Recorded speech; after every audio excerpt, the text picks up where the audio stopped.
حضرت عیسیٰ علیہ السلام کے آنے کا جو وقت ہوگا، جو تفصیلات احادیث میں ہیں، اس طریقے سے ہوگا کہ مسلمانوں کی حالت اس وقت بہت تکلیف والی ہوگی۔ دجال اور وہ اپنی فوجوں کے ساتھ اور کھڑا ہوگا، اور مسلمان دمشق کی جامع مسجد میں کئی دنوں کی جنگ کے بعد اور بہت کثرت سے شہادت کے بعد جمع ہوں گے، اور یہ ارادہ کریں ہوں گے کہ کل صبح ہم نے اس سے آخری جنگ لڑنی ہے، یا تو اسے مار دیں گے یا سارے ہی شہید ہو جائیں گے۔ پھر رات پوری گزرے گی، صبح کا وقت ہوگا، مسلمان نماز کی تیاریاں کر کے مسجد میں نماز کی صفیں بنا لیں گے۔ امام مہدی اس وقت نماز کے لیے آگے کھڑے ہوں گے۔ اچانک اوپر سے ان کو آواز سی آئے گی، اور وہ دیکھنے لگیں گے کہ کوئی نیچے آ رہا ہے، اور جب دیکھیں گے عیسیٰ علیہ السلام دو فرشتوں کے کندھوں کے اوپر ہاتھ رکھے ہوئے نیچے آ رہے ہیں، زرد رنگ کی چادر پہنی ہوئی ہے، اور وہ دمشق کے مشرقی مینار کے اوپر، وہ مسجد بھی آج موجود، وہ مینار بھی موجود، وہاں ان کو اتار دیں گے۔ اور یہیں سے ان کو اٹھایا بھی گیا تھا، اسی شہر سے اٹھایا بھی گیا، اور یہیں ان کو اتارا بھی جائے گا۔ جب دمشق کے مشرقی کنارے کے اس پر آ کر وہ اتر جائیں گے، اب نیچے زمین پہ آنا ہوگا، نیچے آنا ہوگا، چند گز جگہ ہوگی، فاصلہ ہوگا، کہیں گے سیڑھی لاؤ۔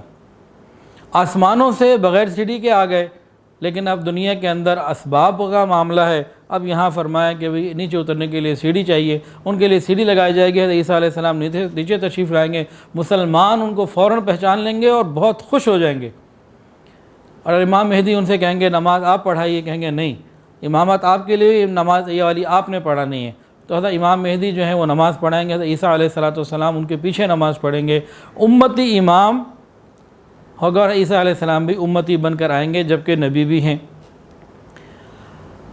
حضرت عیسیٰ علیہ السلام جب آئیں گے، اچھا چلیں وہ بات آگے کرتے ہیں۔ باہر دجال ہوگا، اس کو صبح کا انتظار ہے کہ اب لڑائی ہونی ہے۔ جیسے ہی دروازہ کھلے گا اور مسلمان اور یہ دجال کے ساتھی لڑائی کے لیے آمنے سامنے ہوں گے، جیسے ہی دجال کی نظر عیسیٰ علیہ السلام پر جائے گی، وہ دوڑ لگانا شروع کر دے گا اور سمجھ جائے گا کہ بس میری موت آ گئی، اور وہ پگھلنا شروع ہو جائے گا فوری طور پر، اور عیسیٰ علیہ السلام اس کا پیچھا کریں گے اور مقام لد میں اس کو جہنم دخیل کر دیں گے، اس کو قتل کر دیں گے۔ حضرت عیسیٰ علیہ السلام کے زمانے کے بارے میں بہت ساری تفصیلات آتی ہیں۔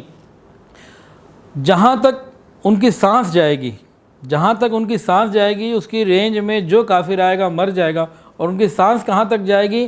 جہاں تک ان کی نظر جائے گی۔ اور حدیث کے اندر آتا ہے عیسیٰ علیہ السلام خنزیر کو بالکل ختم کر دیں گے، سارے عیسائی مسلمان ہو جائیں گے، صلیب کو توڑ دیں گے، اور زمین میں ایسی برکتیں ہوں گی کہ شیر اور بکری اور آپس میں ایک ساتھ کھائیں گے، پئیں گے، چریں گے، کوئی کسی کو نقصان پہنچانے والا نہیں ہوگا۔ بچے سانپوں کے ساتھ کھیلیں گے، شیروں کے منہ میں ہاتھ ڈالیں گے، اور زمین اپنی برکتوں کو اگل دے گی۔ ایک ایک انار، ایک ایک پھل کئی لوگوں کے لیے کافی ہوگا، ایک ایک جانور کا دودھ پوری بستی کے لیے، گاؤں کے لیے کافی ہو جائے گا۔ زمین کے اوپر کوئی مشرک بت پرست کوئی بھی نہیں ہوگا۔ حضرت عیسیٰ علیہ السلام کو دیکھ کے یہودی یا قتل کر دیے جائیں گے یا مان لیں گے، کچھ عیسائی جو ہیں کچھ نہیں مانیں گے، جو مانیں گے وہ مسلمان ہو جائیں گے۔ مسلمان تو تھے مسلمان، یہودی بھی جنہوں نے حق کو قبول کیا مسلمان ہو گئے، باقی قتل ہو گئے۔ عیسائی بھی جنہوں نے حق کو قبول کیا مسلمان ہو گئے۔ ان کو دیکھ کے دنیا کے باقی جتنے مشرک ہوں گے وہ سارے کے سارے کلمہ پڑھ لیں گے، اور روئے زمین پر صرف ایک ہی دین ہوگا، وہ خاتم الانبیاء کا دین ہوگا، وہ محمد رسول اللہ صلی اللہ علیہ وسلم کا دین ہوگا۔ اب عیسیٰ علیہ السلام جو دوبارہ آئیں گے، اس کی حکمتیں کیا ہیں؟ بڑی عجیب حکمتیں ہیں، عجیب۔ اللہ کی شان ہے، اللہ ہر چیز کو ثابت کر کے رہتے ہیں۔ قرآن نے کہا کہ عیسیٰ علیہ السلام حیات ہیں، لوگ نہیں مانتے، لیکن جب عیسیٰ علیہ السلام نیچے آئیں گے وہ خود مانیں گے۔ یہودیوں نے، ان کو معلوم تھا کہ مسیح دجال اور مسیح عیسیٰ علیہ السلام، ایک کو کہتے ہیں مسیح ہدایت، مسیحا ہوتا نا، مسیح ہدایت، ہدایت کی طرف نجات دہندہ، صحیح طرف جو ہے رہنمائی کرنے والا، اور ایک مسیح ضلالت، گمراہی کی طرف لے جانے والا، غوت سے ضلالت۔ تو ان کو یہ معلوم تھا کہ دو مسیح ہوں گے، تو انہوں نے حضرت عیسیٰ علیہ السلام کو اپنے گمان میں، وہ جان بوجھ کے بنایا ہے، جھوٹا بنایا، ان کو کیا کہا کہ یہ تو مسیح ضلالت ہے، مسیح دجال آنا ہے۔ اصل دجال کو وہ مسیح دجال سمجھ رہے ہیں، اور مسیح ہدایت کو انہوں نے مسیح ضلالت سمجھ کے اپنے زعم میں سولی چڑھا دیا۔ تو جب یہ عیسیٰ علیہ السلام آئیں گے، کس وقت؟ جب دجال آ چکا ہوگا، مسیح ضلالت موجود ہوگا، مسیح ہدایت آئیں گے تو یہودی جن کے حق میں، جن کے لیے حق سمجھنا جن کے لیے ہوگا، وہ بات کو سمجھ جائیں گے اور اپنی اس ضد سے باز آ جائیں گے اور حضور پاک صلی اللہ علیہ وسلم کا کلمہ پڑھ لیں گے۔ قرآن اور اسلام اور رسول اللہ صلی اللہ علیہ وسلم کی صداقت ان کو سمجھ آ جائے گی، وہ کھل کے دیکھ لیں گے۔ تو اللہ رب العزت نے اس طرح کا معاملہ کیا۔ اس کے علاوہ دوسری ایک وجہ یہ ہے، حکمت یہ ہے حضرت عیسیٰ علیہ السلام کو اوپر اٹھانے کی اور دوبارہ بھیجنے کی،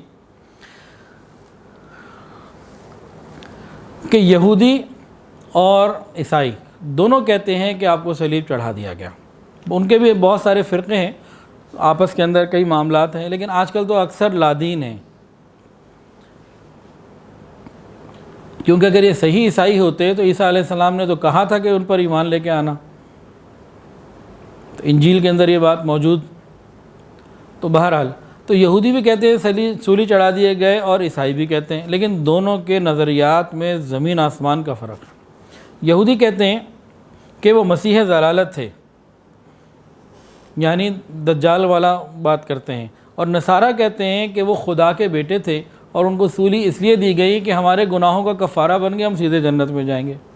یعنی ایک چیز پہ دونوں قائل ہیں کہ سولی دے دی گئی، ایک کہتے ہیں کہ وہ مسیح ضلالت تھے، ایک کہتے ہیں کہ وہ اللہ کے بیٹے تھے۔ تو دنیا کی دو بڑی جماعتیں، دو بڑے مذاہب، یہ دونوں کے اندر شدید اختلاف، تضاد کتنا ہے۔ اللہ نے قرآن بھیجا، اللہ نے اپنے محبوب کو بھیجا، انہوں نے کہا تم بھی غلط کہتے ہو، تم بھی غلط کہتے ہو، اللہ نے تو اٹھا لیا۔ انہوں نے نہیں مانا، نہ یہودیوں نے مانا نہ عیسائیوں نے مانا، جماعتی طور پر نہیں مانا، بعض نے مان لیا، قبول کر لیا، حق الحمدللہ، لیکن اکثر نے نہیں مانا، آج بھی نہیں مانتے جماعتی طور پر کہ پوری قوم اس کو مانے۔ تو اللہ رب العزت نے ان دونوں کو بتانے کے لیے کہ تم بھی جھوٹے ہو، تم بھی جھوٹے ہو، میرا نبی سچا ہے، میرا قرآن سچا ہے، عیسیٰ علیہ السلام کو اتار دیں گے۔ جب وہ اپنی آنکھوں سے دیکھ لیں گے، قرآن کھل کے اس کی حقانیت واضح ہو جائے گی، رسول اللہ صلی اللہ علیہ وسلم کی حقانیت واضح ہو جائے گی۔ ایک یہ وجہ لکھی علماء نے کہ اللہ تعالیٰ کی حجت ان کے اوپر تمام ہو جائے گی۔ اب جو حضرت عیسیٰ علیہ السلام مسیح ہدایت کو صحیح سمجھ کر، پہچان کر ایمان لے آئیں گے نبی علیہ السلام پر، یہ بچ جائیں گے، اور جو نہیں مانیں گے، حق کو قبول نہیں کریں گے، وہ دجال ہی کی فیور میں رہیں گے، تو دجال کے ساتھ جہنم میں چلے جائیں گے، حجت تمام ہو جائے گی۔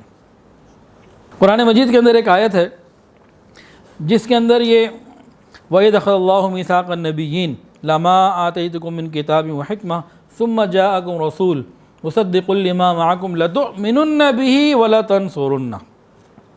اللہ نے اپنے نبیوں سے عہد لیا کہ جب تمہارے پاس خدا کی جانب سے کتاب اور حکمت آئے گی، اور پھر ایسا ہو کہ تمہاری موجودگی میں ایک رسول محمد آئے جو تصدیق کرتا ہو ان کتابوں کی جو تمہارے پاس ہیں، یعنی تمہاری تصدیق کرتا ہو، تم ضرور ان پر ایمان لانا اور ضرور ان کی مدد کرنا۔ اللہ نے پوچھا کیا تم نے اقرار کر لیا؟ انہوں نے کہا ہم نے اقرار کر لیا۔ اللہ نے کہا اچھا پھر گواہ رہنا اور پھر قائم رہنا، اور یہ سارا عہد و پیمان اللہ کا ہوا انبیاء سے، میثاق انبیاء، یہ قرآن مجید میں ہے۔ ہر نبی نے اپنے زمانے میں نبی علیہ السلام کی اطلاع بھی دی، ان کی تصدیق بھی کی، اور اطلاع بھی کی کہ بھی وہ آنے والے ہیں۔ لَتُؤْمِنُنَّ بِهِ وَلَتَنصُرُنَّهُ، یہ ہر ایک نبی نے اپنی تعلیم کے اندر اس کو سامنے رکھا، وعدہ کیا ہوا تھا اللہ سے، اس وعدے کو نبھانا تھا، سب نے پورا کیا، لیکن سب نے آپ کے آنے سے پہلے بن دیکھی کیا۔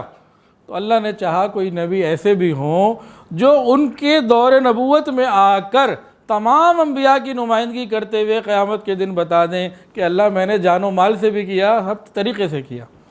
تو اللہ رب العزت عیسیٰ علیہ السلام کو جب یہاں بھیجیں گے تو وہ نبی علیہ السلام کے امتی بن کر، اور وہ عہد جو میثاق انبیاء لیا گیا اس عہد کو بھی پورا کریں گے۔ لَتُؤْمِنُنَّ بِهِ وَلَتَنصُرُنَّهُ، ایمان بھی نبی علیہ السلام پر لائیں گے اور ان کے دین کی بھرپور مدد کریں گے، حتیٰ کہ حضرت عیسیٰ علیہ السلام کے زمانے میں خاتم الانبیاء حضرت محمد مصطفیٰ احمد مجتبیٰ سرکار دو عالم صلی اللہ علیہ وسلم کا دین اسلام پوری روئے زمین کے اوپر پھیل جائے گا، اور کہیں بھی کوئی کفر اور شرک کی آواز بھی نہ ہوگی۔ اب یہاں حضرت عیسیٰ علیہ السلام ہی کو کیوں چنا؟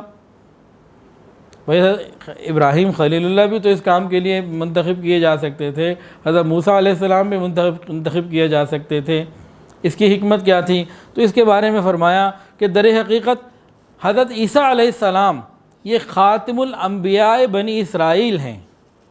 حضرت موسیٰ علیہ السلام سے بنی اسرائیل کے اندر تورات آئی اور آگے انبیاء کا سلسلہ چلتا رہا اور حضرت عیسیٰ علیہ السلام پر انجیل نازل ہوئی اور وہ تورات کا وہ انبیاء کا سلسلہ جو بنی اسرائیل کے اندر کا تھا وہ مکمل ہو گیا۔ حضور پاک صلی اللہ علیہ وسلم تمام انبیاء میں خاتم النبیین ہیں، آپ کے بعد کوئی نبی نہیں، تمام انبیاء میں۔ اور عیسیٰ علیہ السلام بنی اسرائیل کے سرکل میں رہتے ہوئے تو بنی اسرائیل کے انبیاء میں آخری نبی ہیں، اور آپ ہی نبی علیہ السلام کی بشارت دینے والے اور منادی دینے والے تھے، اس لیے آپ ہی کا انتخاب ہوا کہ جو بنی اسرائیل کے آخری نبی ہیں یہ نبی علیہ السلام کے زمانے میں دوبارہ آئیں۔ ویڈیو کے نیچے سبسکرائب کے بٹن پہ کلک کریں، بیل کے آئیکن پہ کلک کیجئے تاکہ ہر نئی ویڈیو کی نوٹیفیکیشن آپ کو مل جائے۔